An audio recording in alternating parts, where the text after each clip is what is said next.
महाशिवरात्रि दिन नंदी कान में कही दिंतु ये तीनोटी शब्द पूरण हो सबु मनस्कामना।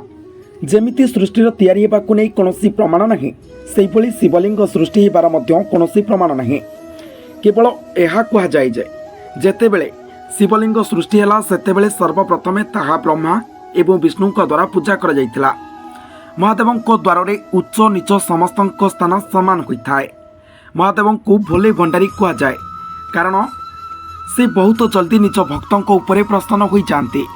किंतु महादेव एक रुद्र रूप अच्छी। केवल निष्ठा एवं विश्वास द्वारा महादेव को आशीर्वाद प्राप्त करी हुए।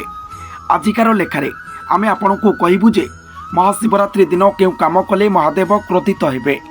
तेबे चलंतु जानि नेबा कौन रही से सबु कारण। महादेवंकर अर्धनारीश्वर रूप को आपण माने मध्य बेस भल भाव जानिथिबे।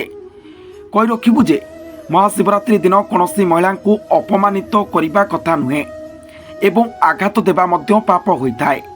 महिला आपणकर कौन संपर्क हुंतु ना कहीं अपमानित करंतु नहीं। महादेवंकर अन्य नाम हेउची पशुपति। से सबु पशुंकर पालनकर्ता अटंती। शिवरात्रि दिन निरीह जीवों उपरे जी अत्याचार करिथाए किंबा हत्या करिथाए से व्यक्ति को महादेव केवे क्षमा करती नहीं एवं दंड मध्य दियंती। शिवरात्रि दिनर अर्थ हेउची संपूर्ण राति।